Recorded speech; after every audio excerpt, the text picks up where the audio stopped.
একটি কনসার্টেও রাজনীতি ঢুকে গেল। কনসার্টে হঠাৎ করে জয় বাংলা ধ্বনিত হলো, জয় বাংলা স্লোগান দেয়া হলো। কনসার্টে শেখ হাসিনা নিয়ে স্লোগান দেয়া হলো। তারপরে কনসার্টে ব্যাপক সাংঘর্ষিক অবস্থা। সেই সাংঘর্ষিক অবস্থা গোলাগুলির পর্যায়ে চলে গেল। একের পর এক এলোপাতাড়ি গুলি করা হলো এবং একজন আহত হয়ে মুমূর্ষু হয়ে হাসপাতালে ভর্তি হওয়ার ঘটনাও ঘটল। হঠাৎ করে কনসার্টে জয় বাংলা, হঠাৎ করে কনসার্টে শেখ হাসিনা এবং আর্ট সেলের মতো বড় ব্যান্ড দলের কনসার্টে এই ধরনের ঘটনা কেন ঘটল চট্টগ্রামে, একটু বোঝার চেষ্টা করব কি ঘটেছিল সেখানে, কি খবর শেষ পর্যন্ত সেখান থেকে আসলো। থাকবেন পলিটিক্স টিভির নিয়মিত আয়োজনে।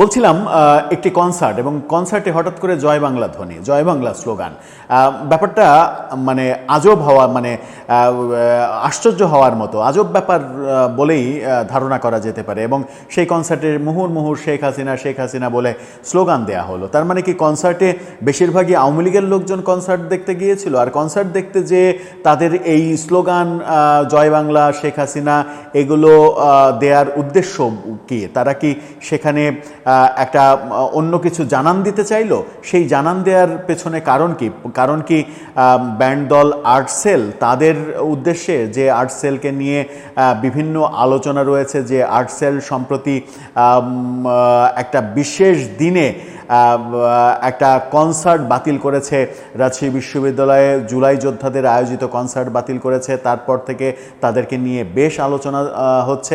আসলে কি ঘটেছে? গণমাধ্যম যেটা বলছে, ইত্তেফাকের শিরোনামটা আপনারা দেখে নিতে পারেন, সেখানে বলছে চট্টগ্রামে কনসার্টে জয় বাংলা স্লোগানের জেরে ভাঙচুর, গোলাগুলি এবং গোলাগুলির ব্যাপক গোলাগুলি এবং সিনেমা স্টাইলে গোলাগুলির ঘটনা আমরা দেখেছি।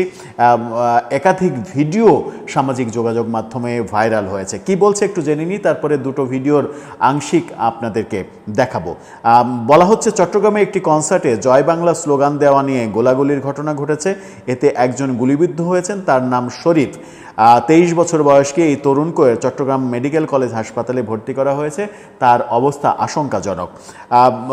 গত রাতে নগরীর জিইসি মোড়ের কনভেনশন সেন্টারে এই ঘটনা ঘটেছে। তবে শরীফ কার গুলিতে আহত হয়েছেন, তার মানে অনেকেই গুলি করেছে। আইনশৃঙ্খলা রক্ষাকারী বাহিনীও গুলি চালিয়েছে, সন্ত্রাসীরাও গুলি চালিয়েছে।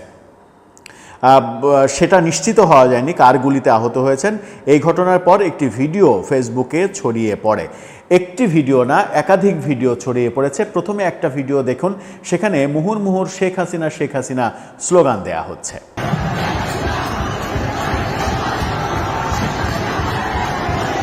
আরেকটি ভিডিও দেখুন যে একেবারে সিনেমা স্টাইলে গুলি করতে করতে গেট দিয়ে বের হয়ে যাচ্ছে এবং সেই ঘটনাটা আপনি হলিউড মুভিকে হার মানাবে সেই দৃশ্যটা। যদি ক্যামেরার কারুকাজটা অনেক ভালো হতো তাহলে সেটা হলিউড মুভির একটা দৃশ্য হতে পারত। দেখুন সেটি।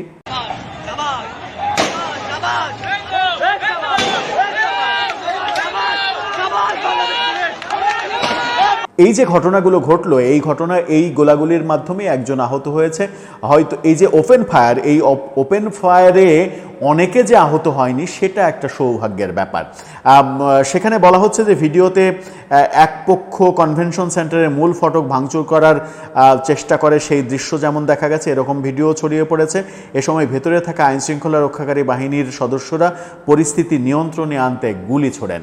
আইনশৃঙ্খলা রক্ষাকারী বাহিনী গুলি ছোড়ে, অন্য পক্ষও গুলি ছুড়েছে। জিইসি মোড়ের কনভেনশন সেন্টারে একটি মোটরসাইকেল উৎপাদনকারী প্রতিষ্ঠান ওই কনসার্টের আয়োজন করেছিল, অর্থাৎ একটা ব্যবসা প্রতিষ্ঠানের প্রমোশনের একটা কনসার্ট। এতে ব্যান্ড দল আর্ট সেল গান পরিবেশনের কথা ছিল তাদের। এই কনসার্ট সবার জন্য উন্মুক্ত ছিল। সন্ধ্যায় শুরু হওয়া এই কনসার্টে দুই পক্ষের ঝামেলার কারণে কনসার্ট পণ্ড হয়ে যায়। জানা গেছে কনসার্ট চলাকালে একটি পক্ষ সেখানে জয় বাংলা, শেখ হাসিনা স্লোগান দেয়। স্লোগান দেওয়া ব্যক্তিরা ছাত্রলীগের কর্মী বলে জানা গেছে। এ নিয়ে ছাত্রদলের নেতাকর্মীরা প্রতিবাদ করে।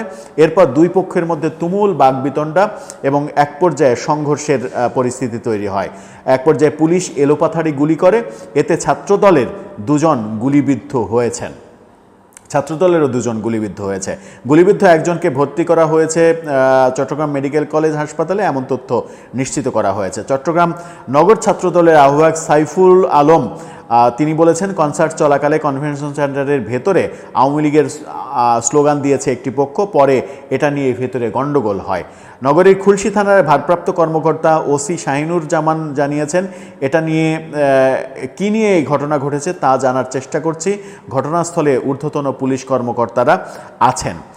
ব্যাপারটা বেশ মজার। একটা কনসার্ট হচ্ছে, সেখানে আওয়ামী লীগের লোকজন, ছাত্রলীগের লোকজন গিয়ে মুহুর মুহুর জয় বাংলা শেখ হাসিনার স্লোগান দিয়েছে এবং সেটাকে কেন্দ্র করে ছাত্রদলের সঙ্গে সাংঘর্ষিক অবস্থা, তারপরে পুলিশের গোলাগুলি। এই ব্যাপারটা মানে কেন ঘটলো সেটা একটা প্রশ্ন। আর একটা প্রশ্ন হচ্ছে যে এই ব্যাপারটা কোনো ইঙ্গিত দেয় কিনা।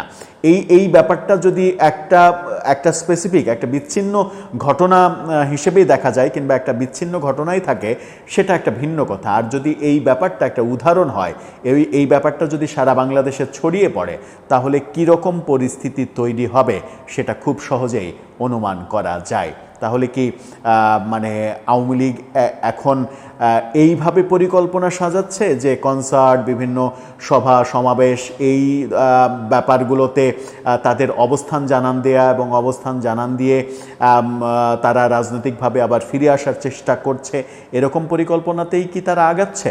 যদিও গোয়েন্দা রিপোর্ট আমরা কিছুদিন আগে মিডিয়াতে দেখেছি যে গোয়েন্দা রিপোর্ট বলছে আওয়ামী লীগের যে সেপ্টেম্বরের কর্মসূচি ছিল, সেই সেপ্টেম্বরের বড় বড় কর্মসূচি তারা অক্টোবরে করতে পারে, আনতে পারে, এরকম সম্ভাবনা রয়েছে। দর্শক, আপনার কি মনে হয় এই ব্যাপারে? মন্তব্য জানিয়ে লিখতে পারেন আমাদের কমেন্ট বক্সে।